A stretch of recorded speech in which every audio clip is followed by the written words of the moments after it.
In the previous classes, we were discussing the basis for taqleed, following a marja, a scholar, an expert. We examined this from a logical perspective.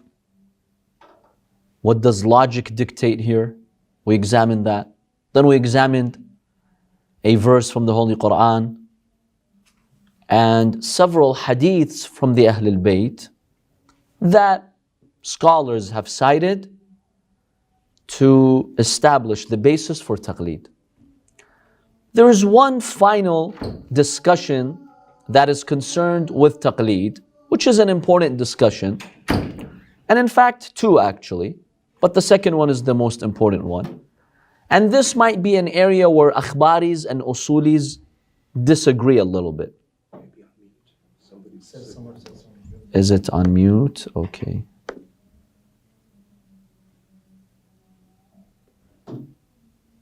Is it still mute? You could just ask them, can you hear me? Okay, I think it got resolved now. So there are two differences between akhbaris and usulis. And previously, we mentioned the brief difference between akhbaris and usulis. They are Shia scholars. They agree on many principles. They just have some differences when it comes to extracting laws, some minor differences. The first difference, or the first discussion is, does the scholar whom I follow have to be living, or can I follow a marji' who has passed away? Let's say I believe a Shaykh al-Tusi or a Shaykh al-Mufid or some other scholar is knowledgeable, he's an expert, he may be the most knowledgeable, so I follow him. I take out his book of rulings and I follow him. Why do I need a living scholar to follow? Do we have any hadith that specifically obligates you to follow a living scholar? Or the point is to follow an expert, whether the expert is alive or the expert is dead. You will find that many akhbaris have allowed for people to follow experts even if they've passed away. They say as long as they're experts, we can follow them. The majority of usulis disagree. They say, even if it's based on precaution, that you must follow a living marja, a living scholar. Well, why? What is their proof? What's their evidence for that? There's basically one proof that they've cited, and there's also an important philosophy behind it too. Yes? Usulis are most of the scholars that are prominent, Yes, today most of the maraja are usulis. Basically, they have adopted a school of thought that extracts laws and basically analyzes the principles of law in a unique way that is a little bit more developed than the akhbaris. And they also do more analysis of the chains of hadith.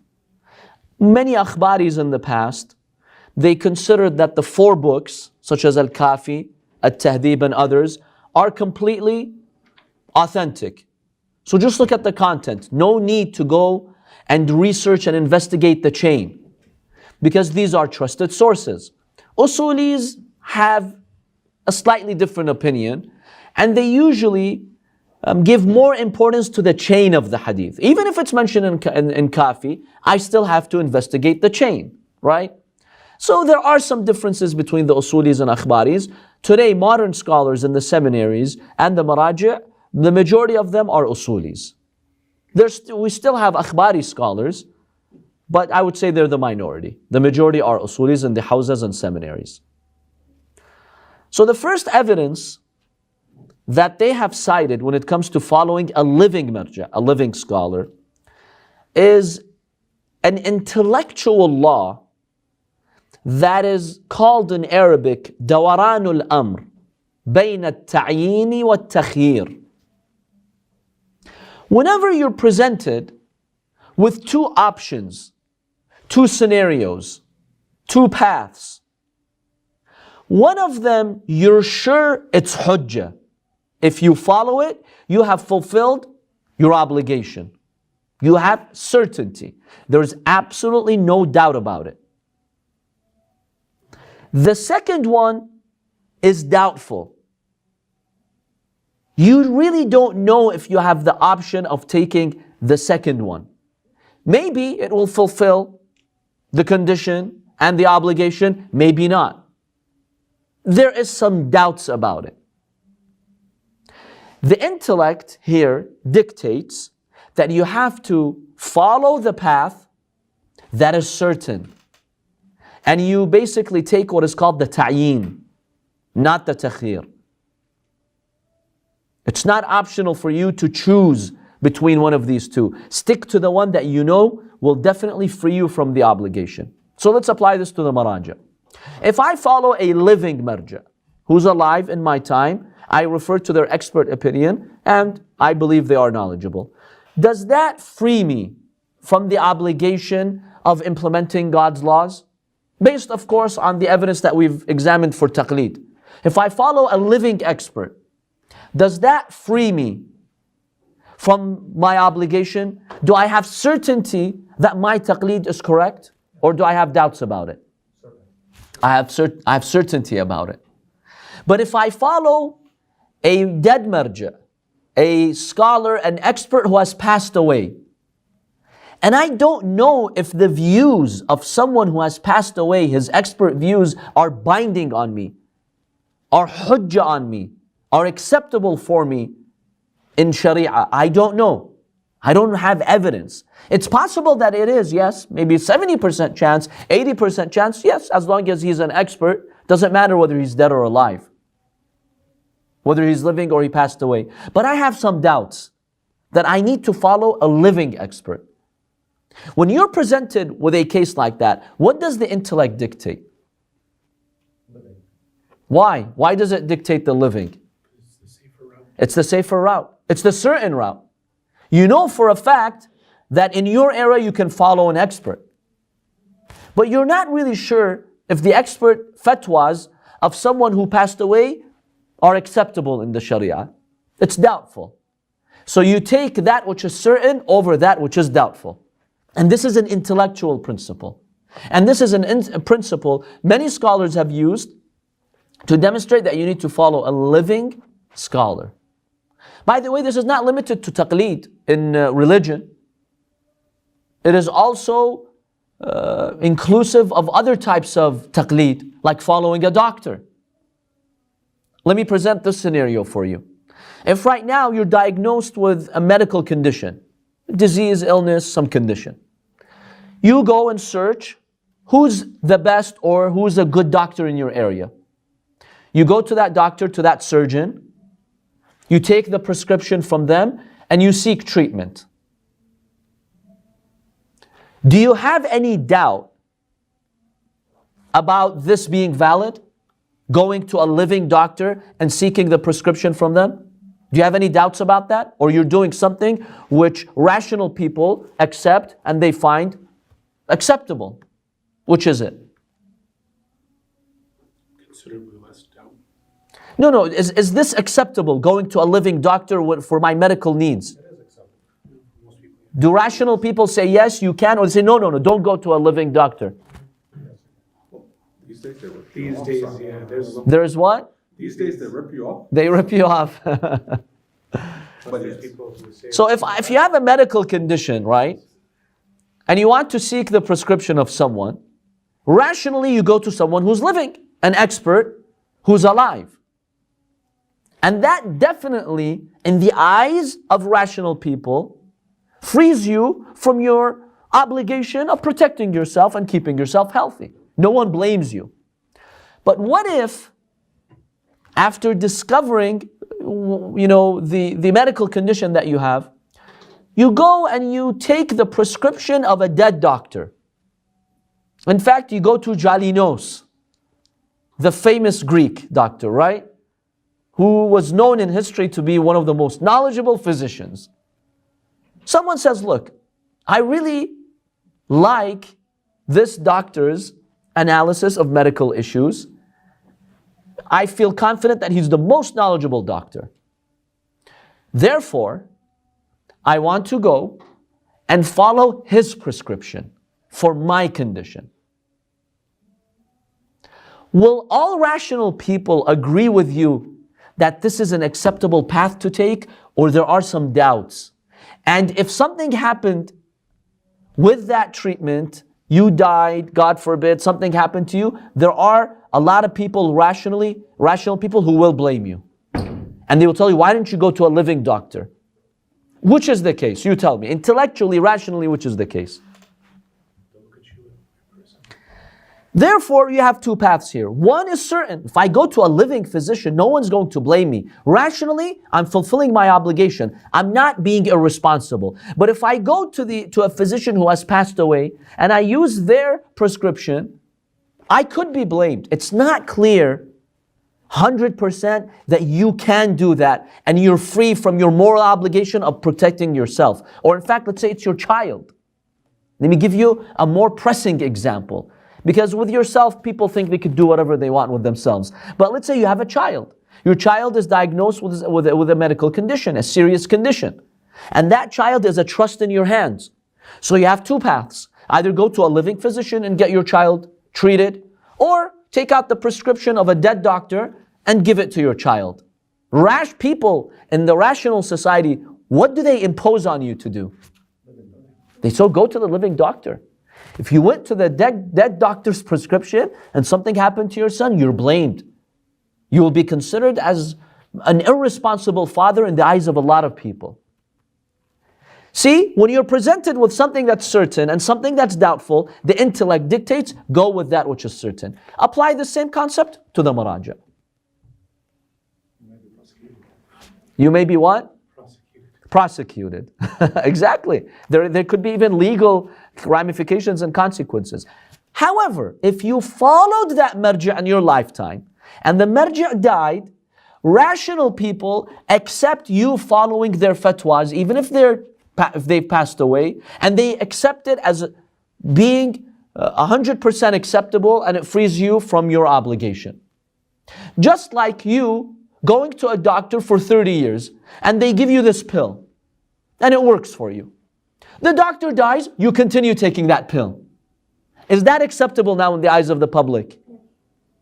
Is it different than following someone who passed away and who never treated you while they were living? Do you see the difference between them? There is a difference between them, right? I had my family doctor, my physician, my surgeon. For 30 years, he or she treated me. They died, I continue that treatment. It's okay in the eyes of most people.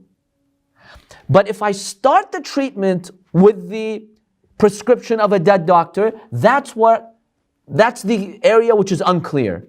And maybe a lot of rational people have a problem with. Same concept with the maraja. By the way, there's more evidence to that. Legally, it gets technical. But I just want to give you the intellectual, rational perspective for why we are to follow a living marja. Any question on this particular point? Any objections? Does it make sense, or you have other perspectives?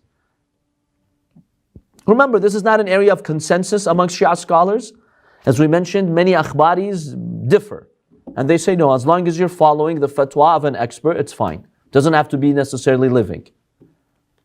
Whereas most usulis have maintained that this is a condition. And this is one of the arguments that they've cited. It's an intellectual argument that binds you intellectually. Yes? So, as far as that thought process that you could follow a dead maraja, so everything is ever evolving from that standpoint. So if something changes, how do they justify? Is it a representative from the office who says, okay, we are going to change it, but the guy's dead, how can you? So that's a good question. What about with new events, new situations where the dead marja has no fatwa on? What do you do? In that area, it's a given that you need to follow another scholar who's knowledgeable, who has a fatwa on that.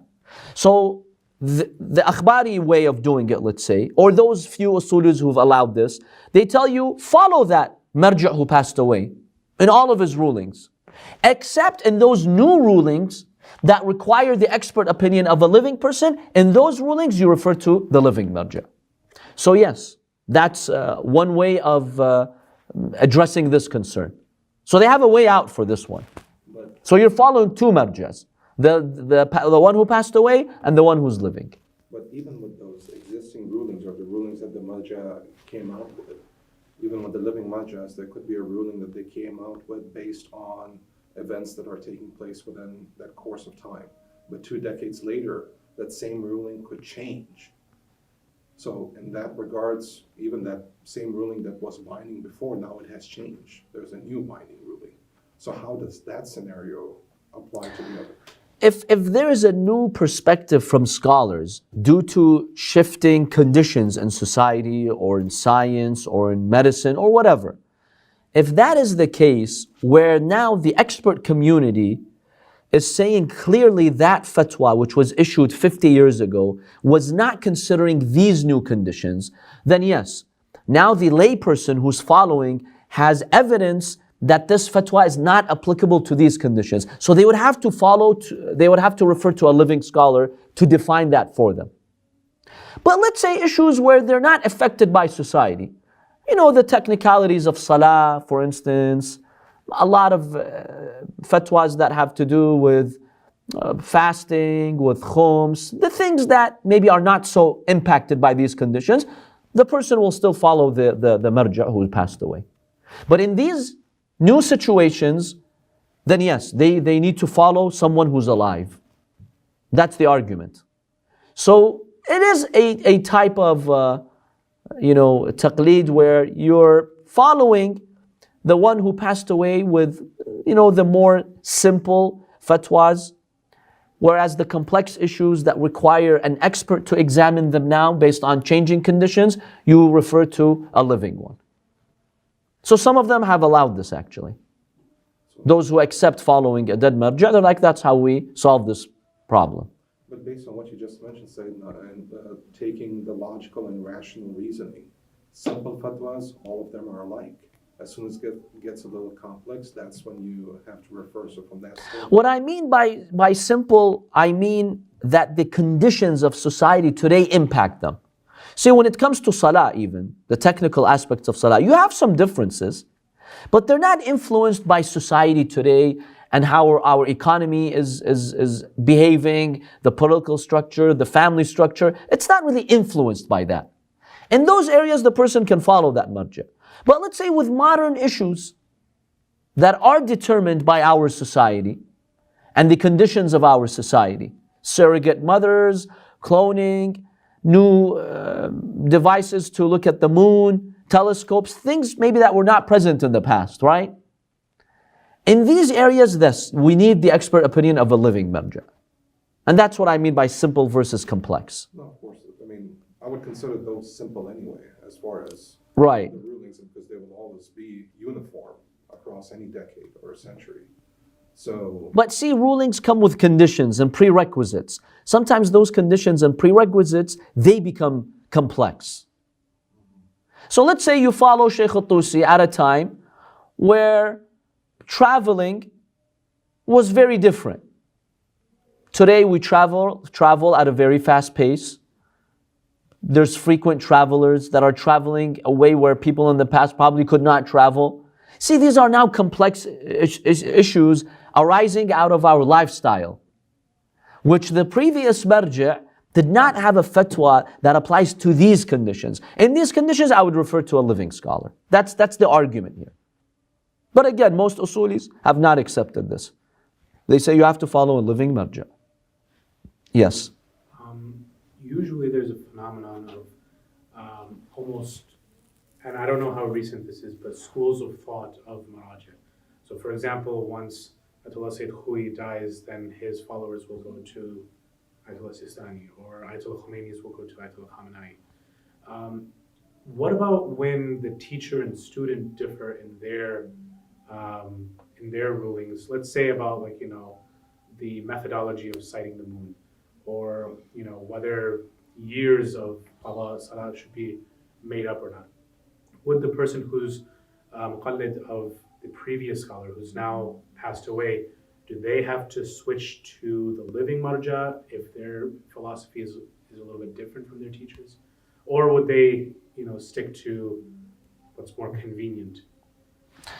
So basically, with the example that you mentioned, let's say Ayatollah Khoyan Sistani, you will find that there are differences of opinion between the teacher and the student. The example of the moon sighting. Ayatollah Khoi believed in the unity of horizons, whereas Ayatollah Sistani believes in the multiplicity of horizons. It has to be sighted in an area that shares the horizon. You cannot follow another place that's far away. See, there's a difference now. Now, when your marja' dies, the argument is, if you followed that marja' when they were alive, and you still believe that the marja' is the one who passed away, is still the most knowledgeable, and the current one, his student or someone else, is not as knowledgeable, in fact, you stay following that marja' because you still believe they are the most knowledgeable, and that's the second condition we'll discuss. However, if you believe, after following Ayatollah Khoi, that now, maybe 5 years later, 10 years later, one of the current maraji' is now the most knowledgeable, then you would have to refer to the living one. So it goes back to the second condition of knowledge, whether that's a condition or not. So if you don't know if there is another scholar who's as knowledgeable as Khoi or more knowledgeable than him, you keep following him. You don't have to follow the living marja' who's a student. Yes, if you believe that his student is equal in knowledge or is more knowledgeable, then you make that switch. These are the conditions that allow you to make the switch. And that person, even if they're alone, they would be justified in celebrating their Eid alone? So if you follow the fatwa, for example, of the marja' who passed away, oh yes, you will celebrate the Eid based on his fatwa. So if his fatwa is the multiplicity of, is the unity of horizons, right? Did I say them differently? Yes. Sayyid al-Khoi says the multiplicity of horizons. No, the unity of horizons. And Sayyid Sistani says the multiplicity of horizons. So let's say you follow a marja' who says in the unity of horizons. So they see it somewhere in the Middle East or somewhere in South America where you share a night with them. Tomorrow is your Eid. Even if the current marja' in Najaf has another fatwa and they believe in the multiplicity of horizons and their Eid is in 2 days from now, you would follow the fatwa of the marja' who passed away, yes. That's how it would go.